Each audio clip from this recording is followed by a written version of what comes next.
Bien, leamos Jeremías 33:3. Clama a mí y yo te responderé, y te enseñaré cosas grandes y ocultas que tú no sabes. Usted no tiene ningún fracaso en su vida que, cuando se lo analiza apropiadamente, no sea un fracaso en la oración. No hay un pecado en mi vida o en su vida que la oración apropiada no hubiera podido evitarlo. No hay ninguna necesidad en mi vida o en su vida que la oración adecuada no pueda solucionar. Si algo es la oración, entonces es casi todo. Y sin embargo, muchos de nosotros tenemos dificultades al orar. Y les hablo como un hombre que nunca en la vida he estado satisfecho con mis oraciones. Y yo creo que usted tampoco está satisfecho con las suyas. Para muchos de nosotros es un ejercicio que lo hacemos más como obligación. Para otros puede ser una alternativa para la acción o una excusa para la ociosidad. Pero para una gran mayoría es una fuente de poder no aprovechada. Ahora, su vida espiritual o la mía no se levantará por encima de nuestras vidas de oración. Por eso debemos aprender cómo orar. En este pasaje de las Escrituras, Jeremías está en problemas. Y está en problemas por predicar la verdad. Sedequías, el rey, lo ha puesto en prisión. Y ahí en la prisión, Dios misericordiosamente le habla y le invita a orar. Y este es el trasfondo de Jeremías 33:3, donde Dios dice: clama a mí, y yo te responderé. Quiero que note conmigo la orden o mandamiento que Dios dio. No dijo el pedido o la invitación, sino el mandamiento que Dios dio. Le ordenó a Jeremías que orara. Le dijo: clama a mí. Jesús dijo que los hombres deben orar siempre. Y el apóstol Pablo dijo que debemos orar sin cesar. Este es un mandamiento de Dios Todopoderoso, y es quien Dios toma la iniciativa. Dios le dijo a Jeremías: llámame. ¿Alguna vez ha tenido la tarjeta personal de alguien importante con su número telefónico privado y quien se la dio le dijo: llámame? Una vez un presidente de los Estados Unidos hizo eso conmigo.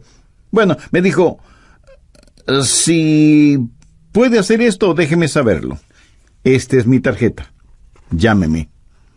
Y anotó su número telefónico en esa tarjeta. Ese momento no quise que nadie tocara esa tarjeta. Ahora ya no sé ni dónde está. Pero el punto es que si alguien importante le da su tarjeta con el número telefónico personal, eso es un gran privilegio. Y aquí está el Dios Todopoderoso, llegando hasta donde está Jeremías y diciéndole: llámame. Retrocedamos al capítulo 32, verso 17, para ver la clase de persona que hizo esa invitación. Jeremías dice: oh Señor Jehová, he aquí que tú hiciste el cielo y la tierra con tu poder y con tu brazo extendido. No hay nada que sea difícil para ti.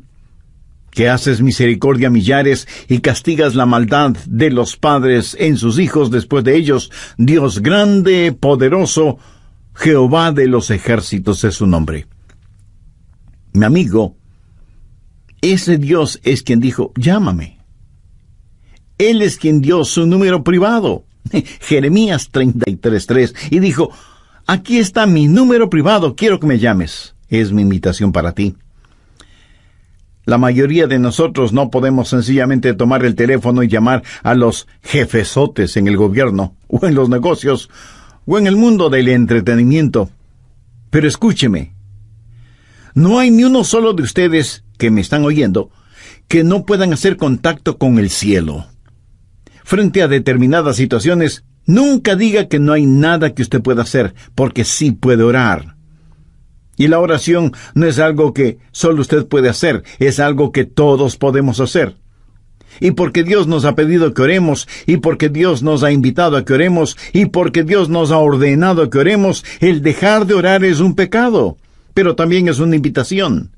Y el dejar de orar es un insulto, y también es un privilegio, y el dejar de orar es una necedad, y también es una oportunidad, y el dejar de orar es una tragedia. Y cuando no oramos, pecamos contra Dios, le insultamos a Dios, nos negamos nosotros mismos ese privilegio y entramos en una tragedia colosal y, sin embargo, fracasamos en orar. Deseo compartir con usted 10 pequeñas lecciones que he aprendido acerca de la oración.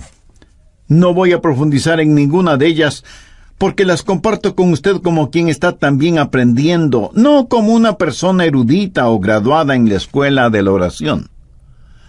Primero, haga un hábito de la oración. Los hábitos se forman al comenzar una y otra vez aquello en lo que fracasa día a día hasta que la oración se vuelve un hábito. Segundo, elija un tiempo y un lugar para orar. Ahora, no deje de orar a cualquier hora y en cualquier lugar, pero designe una hora específica y un lugar determinado para orar. Tercero, haga de ese tiempo y lugar lo más óptimo para usted. No lea la biografía de alguien quien oraba a una hora determinada por la mañana o por la noche para tratar de imitarlo. Encuentre el tiempo cuando su mente esté alerta, cuando su atención es fuerte. Para algunos de ustedes, eso puede ser después de despertarse. Para otros será después de la primera tacita de café. Para otros será después de que los hijos se han ido a la escuela. Pero lo importante es que usted encuentre el mejor tiempo, porque no hay nada mágico acerca de determinada hora. Cuarto, cuando vaya a orar, equípese. ¿Qué quiero decir con esto? Sencillamente que tenga su Biblia, un cuaderno para notas, lápiz o bolígrafo o esfero, o como usted lo llame, y su material devocional. Para mí sería casi inimaginable el tratar de tener mi tiempo de oración sin mi Biblia y un cuaderno de notas. Yo espero que Dios me diga algo. Y si Dios me dice algo, quiero estar listo para anotarlo.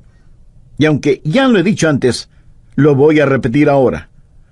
La más débil de las tintas es mejor que la mejor memoria. Quinto, comience su oración leyendo la palabra de Dios. No ore primero para después leer la Biblia.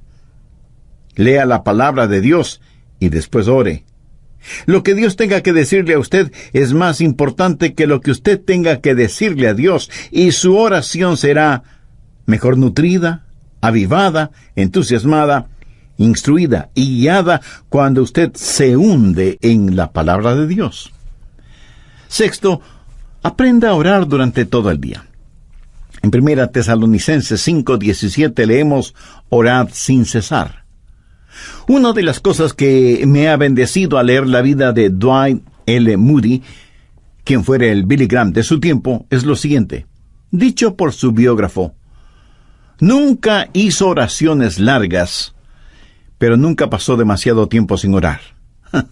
¿No es eso extraordinario? Nunca pasó demasiado tiempo sin orar.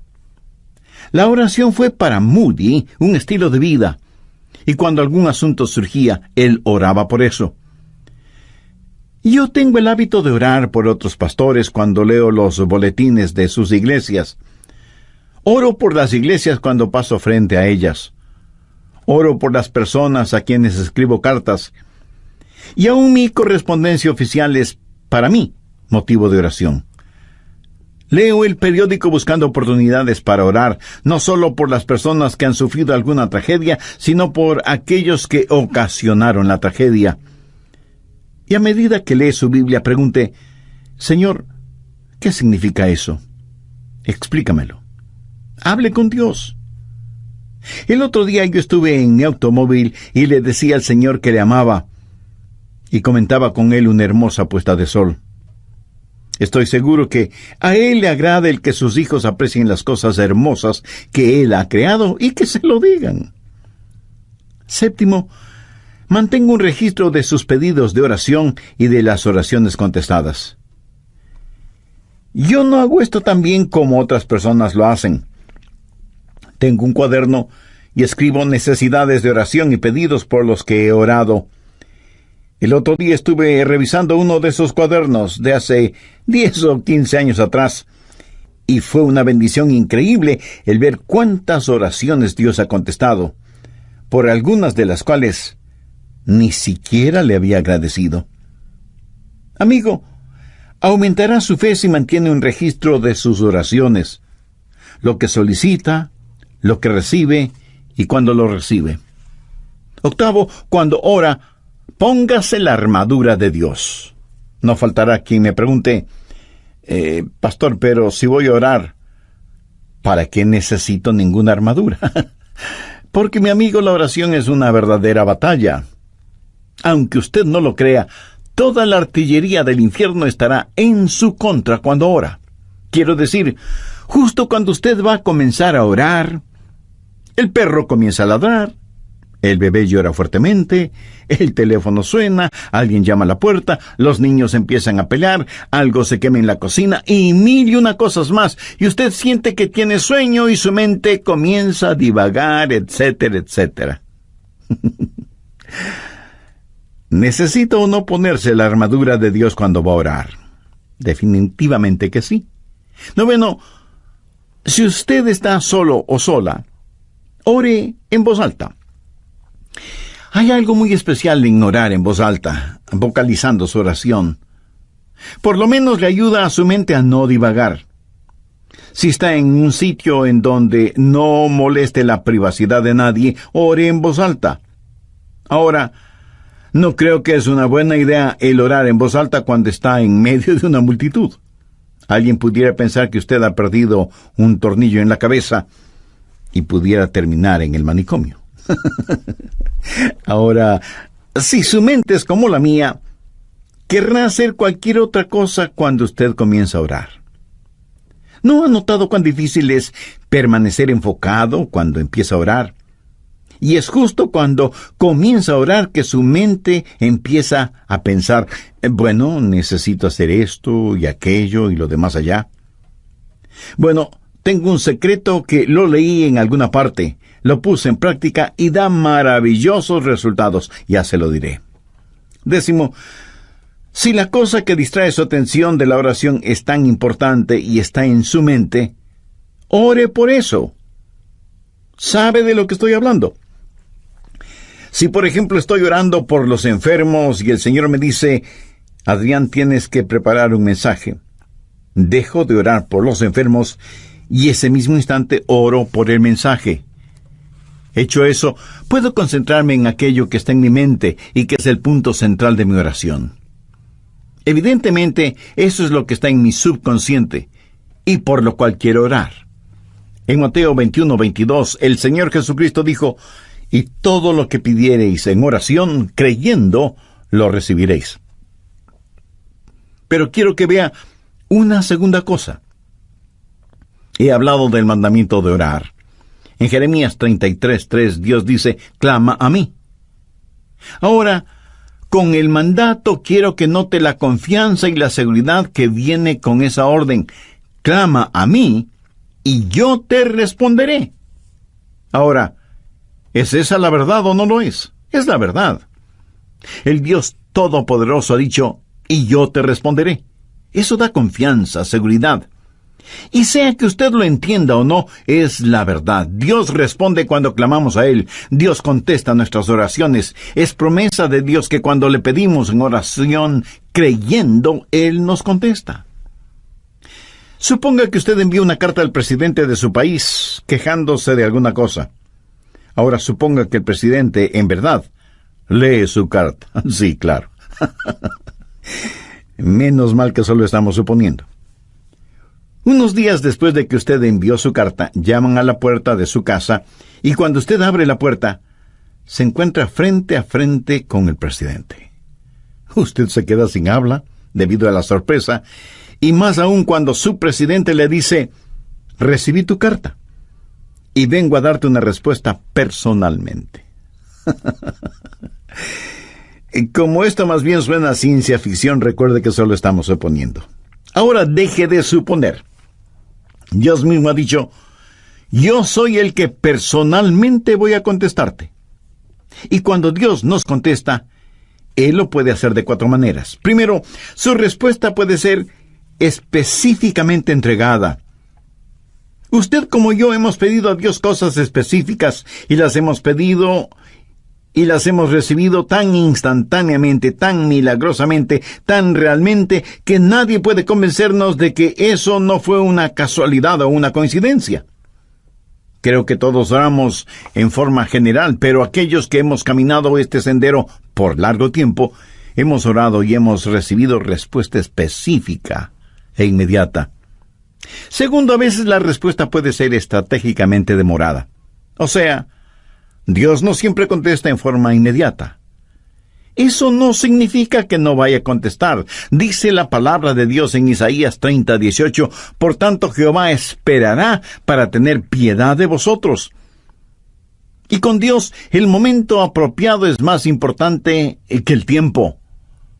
Por lo tanto, su respuesta puede ser estratégicamente demorada. Tercero, su respuesta puede ser significativamente diferente. Usted puede pedir a Dios algo y Él le dará algo mucho mejor. El apóstol Pablo en 2 Corintios capítulo 12 dice que tenía un aguijón en la carne y le había pedido a Dios que lo removiera, que le quitara ese aguijón, pero Dios no lo hizo. Sin embargo, Dios contestó la oración de Pablo, no dándole lo que el apóstol le pedía, sino otorgándole algo mucho mejor de lo que había pedido. ¿Qué pudo ser mejor que quitarle el aguijón en la carne? Una sobreabundante gracia. Pablo, escribiendo a los hermanos en Corinto, les dijo, pues que hemos de pedir como conviene, no lo sabemos, pero el Espíritu mismo intercede por nosotros con gemidos indecibles. Cuarto, la respuesta puede ser soberanamente negada. Usted puede pedir algo a Dios y Él le dirá, no voy a contestar tus oraciones, no porque tu corazón esté equivocado, sino porque estás pidiendo por algo equivocado. Y Dios le ama demasiado como para darle algo que puede hacerle daño. Dios le ama de tal manera que este mismo momento está abriendo la oportunidad para que usted, si aún no es un creyente, haga una decisión por Jesucristo ahora mismo. Usted, amigo, pudiera ser un importante ejecutivo, usted, amiga, pudiera ser una hábil empresaria, no importa quién sea usted o dónde esté. Si no tiene la seguridad de su salvación eterna, no necesita ser un científico para saber que su condenación será eterna, independientemente de lo que usted crea al respecto. En el programa anterior compartí con usted 10 pequeñas lecciones que he aprendido acerca de la oración. Primero, hay que hacer un hábito de la oración. Segundo, hay que elegir un tiempo y un lugar para orar. Tercero, hay que saber optimizar ese tiempo. Cuarto, hay que equiparse para ir a orar. Quinto, hay que leer la palabra de Dios antes de orar. Sexto, hay que saber orar durante todo el día. Séptimo, es bueno mantener un registro de oraciones pedidas y contestadas. Octavo, para orar hay que ponerse la armadura de Dios. Noveno, si usted está solo o sola, ore en voz alta. Y décimo, si lo que le distrae de la oración es importante, ore por eso. También vimos que cuando Dios contesta, lo puede hacer de 4 maneras. Primero, su respuesta puede ser específica e inmediata. Muchos de ustedes, así como yo mismo, a veces hemos recibido respuestas inmediatas a nuestras oraciones. Segundo, su respuesta puede ser estratégicamente demorada. Dios no siempre contesta en forma inmediata. Su respuesta puede demorar, pero siempre será en nuestro beneficio. Para Dios, el momento apropiado es más importante que el tiempo. Tercero, su respuesta puede ser significativamente diferente. Dios le puede dar algo totalmente diferente de lo que usted pidió, pero siempre será algo mucho mejor de lo que fue su pedido. Cuarto, su respuesta puede ser una negativa soberana. Cuando Dios no contesta su petición, no es porque necesariamente haya pecado en su vida, sino porque su petición está equivocada. Y Dios jamás le dará algo que pueda dañarle, no importa con cuánta intensidad se lo pida. Por ejemplo, Una jovencita cristiana puede enamorarse apasionadamente de un joven no creyente, carnal, mundano, pero ella, cegada por lo que cree es amor, le pide a Dios que le dé a ese joven por esposo. No le pide a Dios que el joven se convierta. Dios, para protegerla, le niega su pedido. Ella, de todas maneras, se une a ese joven, y esa es una receta segura para un fracaso matrimonial y espiritual. Yo creo que todos nosotros agradecemos a Dios por las oraciones contestadas, aunque debo admitir que muchas personas ni siquiera le agradecen a Dios por haberles contestado positivamente. Permítame decirle lo que yo he hecho. Le he agradecido a Dios por las oraciones no contestadas. ¿Usted alguna vez lo ha hecho? Ruth Graham, la esposa de Billy Graham, alguna vez dijo: le agradezco a Dios por las oraciones no contestadas. Si Dios hubiera contestado cada una de mis oraciones, cuando le pedí algo, 5 veces me hubiera casado con el hombre equivocado. Y siempre estamos orando, pidiendo cosas. Señor, esto es lo que quiero. Señor, ¿puedes hacer esto por mí? Y Dios dice: no sabes lo que estás pidiendo. Y pienso en algunos personajes bíblicos que pidieron a Dios que les quitara la vida cuando se vieron frente a dificultades. Moisés fue uno de ellos. Elías también le pidió a Dios que le matara. Y Jonás hizo la misma petición.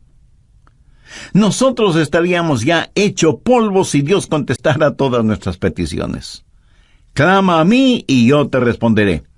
Y la respuesta de Dios puede ser sí, no, te daré algo mejor o espera. ¿Qué he compartido con usted hasta este momento? La orden o mandato, la confianza o seguridad, y finalmente veamos la conquista. Clama a mí y yo te responderé y te enseñaré cosas grandes y ocultas que tú no conoces. Dios se ha revelado a sí mismo como un Dios que puede hacer lo que desea hacer.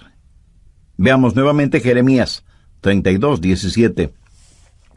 Oh Señor Jehová, he aquí que tú hiciste el cielo y la tierra con tu gran poder y con tu brazo extendido.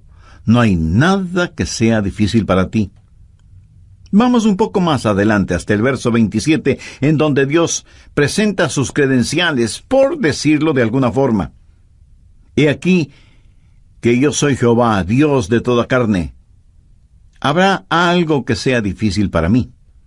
En otras palabras, Dios está diciendo que, siendo como es todopoderoso, Él puede hacer aún aquello que desde nuestro punto de vista humano es imposible hacer. Conozco a personas que tienen dificultad para creer en milagros. Los científicos, por lo general, y con las debidas excepciones, se identifican como ateos o, a lo sumo, agnósticos. Y pregunto, ¿cómo nadie puede tener dificultad con los milagros si cree en la creación? Si usted puede aceptar Génesis 1:1, de ahí en adelante, todo es más sencillo de creer.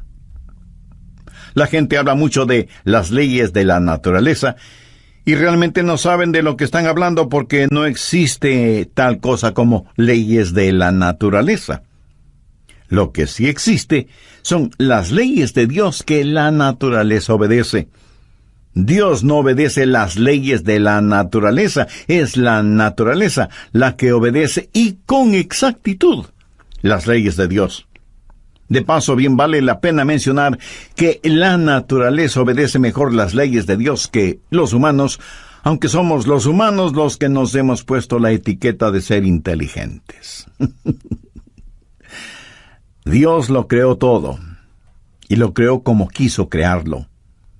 Jamás piense que Dios tuvo necesidad de nombrar varios comités de ángeles, serafines y querubines para que le asesoren en cómo debía crearlo todo. Si tal hubiera sido el caso, a lo mejor nada existiría, porque usted sabe cómo marchan las cosas cuando están de por medio los famosos comités, ¿verdad? Pero no permita que nadie le diga que la época de los milagros ya pasó. En Génesis 18:14 encontramos una muy interesante pregunta. ¿Hay para Dios alguna cosa difícil? Mi amigo, el problema no es con Dios y su habilidad. Anote al margen Mateo 17, los versos del 19 al 21. Viniendo entonces los discípulos a Jesús aparte, dijeron: ¿por qué nosotros no pudimos echarlo fuera? La referencia es que ellos habían tratado de sanar a un joven lunático o poseído por el diablo, pero no habían podido hacerlo. Cuando Jesús intervino, sanó de inmediato al joven. Eso motivó que ellos preguntaran a Jesús: ¿por qué nosotros no pudimos echarlo fuera? Jesús les dijo: por vuestra poca fe. Porque de cierto os digo que si tuviereis fe como un grano de mostaza, diréis a este monte: pásate de aquí y allá, y se pasará, y nada os será imposible. Subraye esa última frase: nada os será imposible. Pero este género se refiere a la posesión demoníaca. No sale sino con oración y ayuno. En otras palabras, Jesús les dijo: la razón por la que mi Padre no les contestó no es porque no tenga la habilidad para hacerlo, sino debido a la incredulidad de ustedes. Porque si tuvieran fe aún del tamaño de un pequeño grano de mostaza, podrían decir a un monte: quítate del camino, y se quitaría. Mi amigo, la más pequeña cantidad de fe es mucho más grande que la más grande dificultad. Dios le dijo a Jeremías: clama a mí, y yo te responderé, y te enseñaré cosas grandes y ocultas que tú no conoces. Yo creo que la idea aquí es algo que usted nunca ha visto, o algo que ni siquiera puede imaginarlo. Y este verso me trae a la memoria Efesios 3, versos 20 y 21, en donde Pablo, pensando en la grandeza del Señor, dice: y aquel que es poderoso para hacer todas las cosas, mucho más abundantemente de lo que le pedimos o entendemos, según el poder que actúa en nosotros, a Él sea gloria en la Iglesia en Cristo Jesús por todas las edades, por los siglos de los siglos. Amén. No hay ninguna oración demasiado difícil como para que Dios no conteste. No hay ningún problema demasiado grande que Dios no pueda resolverlo. No hay persona demasiado perdida como para que Dios no pueda salvarla. No hay promesa demasiado complicada como para que Dios no la cumpla. Clama a mí, y yo te responderé, y te enseñaré cosas grandes y ocultas que tú no conoces. Y si usted me pregunta: si pido a Dios algo que esté fuera de su voluntad, ¿me escuchará? Amigo, debe estar bromeando. Por supuesto que le escuchará, pero no le contestará. Mire lo que dice 1 Juan 5:14. Y esta es la confianza que tenemos en Él, que si pedimos alguna cosa conforme a su voluntad, Él nos oye. Sabiamente se ha dicho que nada está fuera del alcance de la oración, sino aquello que está fuera de la voluntad de Dios. Ahora, usted no querrá nada que no sea la voluntad de Dios para usted, ¿verdad? Verá, la voluntad de Dios no es algo que tiene que hacer, más bien es algo que quiere hacer. La voluntad de Dios es lo que usted quisiera para usted mismo, si tuviera el suficiente sentido común para quererlo. Dios le ama. Recuerde que la única cosa que está fuera del alcance de la oración es aquello que está fuera de la voluntad de Dios. Pero para Dios no hay problema demasiado grande, ni promesa demasiado difícil, ni personas demasiado perdidas. No hay nada que Dios no pueda hacer. De hecho, al mirar este versículo en Jeremías, clama a mí y yo te responderé, y te enseñaré cosas grandes y ocultas que tú no conoces, está en realidad dentro del contexto de problemas nacionales. ¿Acaso usted no tiene un inquieto sentir acerca de todo lo que está pasando en el mundo de hoy? Dios le está diciendo a Jeremías: mira, Jeremías, todo está bajo control. Ahí está Babilonia. Ahí está el cautiverio. Todas estas cosas van a suceder. En el capítulo 32 de Jeremías, desde el versículo 36, Dios le dice a Jeremías qué es lo que va a pasar, y comienza a hablar acerca de sus planes para Israel, del cautiverio en Babilonia, del regreso a la tierra, del venidero reino de Cristo, y luego le dice a Jeremías que ore. En la oración, nos unimos con Dios en regular las naciones y operar el universo. Y yo realmente no entiendo esto, pero Dios ha dicho lo que va a hacer, y nada de lo que nosotros hagamos podrá detenerlo. Y sin embargo, se nos dice que debemos orar para que venga su reino. Sabemos que un día vendrá, pero se nos dice que debemos orar. Preparando este mensaje acerca de la oración, no pude dejar de pensar qué arma es la oración en tiempos de calamidad nacional, o en tiempos de cualquier clase de calamidad. Varios países del mundo tienen ya cohetes con cabezas nucleares, teledirigidos, y que dan en el blanco con precisión absoluta. Hay cohetes que pueden ser disparados desde la superficie de la Tierra, desde las profundidades del mar, o desde las alturas espaciales. Pueden viajar sin que nadie los detecte, y tan velozmente como el pensamiento, y pueden tener una detonación demorada. Y si al decir lo que voy a decir usted piensa que estoy cambiando de tema, no es así. Solo escúcheme atentamente. ¿Sabía que en Juan 17 Jesús oró por usted y por mí? Veamos el verso 20. Mas no ruego solamente por estos, sino también por los que han de creer en mí, por la palabra de ellos. Ahí usted puede poner su nombre, o yo puedo poner el mío. Usted puede comenzar a orar ahora si es que tiene niños pequeños en su hogar, por las personas con quienes se casarán. Haga una oración de detonación retardada, sabiendo que dará en el blanco. ¿Sabe qué es lo mejor de todo esto? Que Satanás no tiene ninguna defensa contra nuestros cohetes espirituales. Tampoco existe un cohete contra la oración. Dios dice, clama a mí en tiempo de problemas, en tiempo de calamidades, y yo te escucharé. Amigo, yo no estoy haciendo esa promesa. Es la promesa de Dios en Jeremías 33:3. Clama a mí y yo te responderé y te enseñaré cosas grandes y ocultas que tú no conoces. Cosas que son mucho más abundantemente de lo que pedimos, ¿me entendemos? Mi anhelo es que en su corazón usted pueda decir, Señor, enséñame a orar. No, enséñame cómo orar, sino sencillamente, enséñame a orar. Necesitamos orar. Le agradecería que usted ore por mí, para que mi oración pueda ser más estratégica. No quiero ser un hipócrita acerca de la oración y pedirle que haga algo que yo no lo haga. Profundicemos en nuestra vida de oración y agudicemos nuestro enfoque. Vivimos en días tenebrosos y los hijos de Dios necesitamos orar. La forma de orar es tener la capacidad de decir, Padre, nuestro Padre. Pero Dios no puede ser su Padre, a menos que usted haya nacido en la familia de Dios.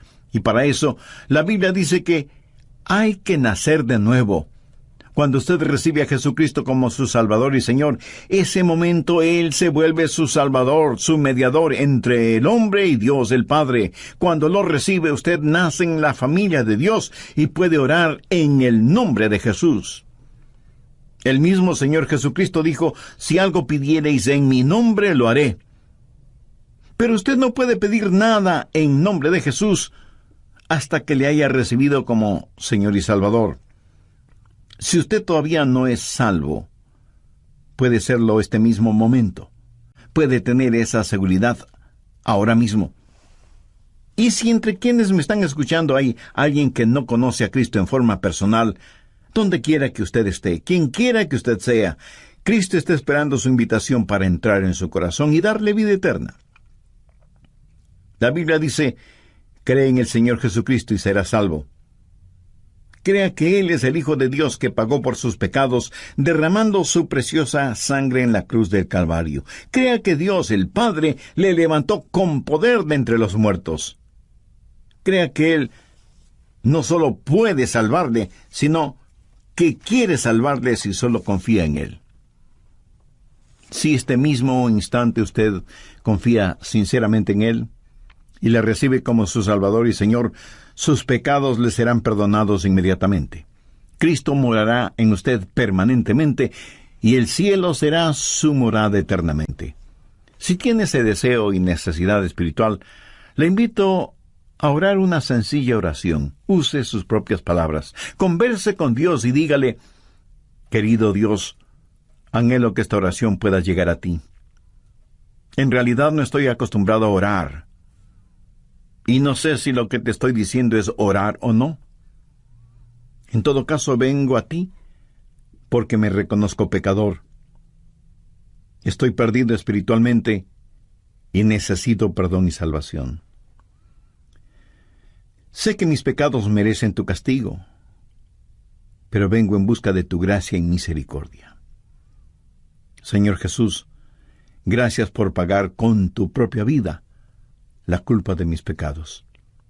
Gracias por perdonarme, por salvarme, por limpiarme, por darme vida nueva y abundante. Ven a mi corazón.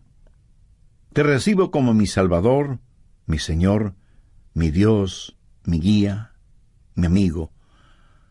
Ayúdame a vivir para ti y por ti. Toma el control total de mi vida y ayúdame a nunca avergonzarme de ti. Tú prometiste que lo que pidamos en tu nombre lo harás. Todo esto lo pido en tu santo nombre. Amén.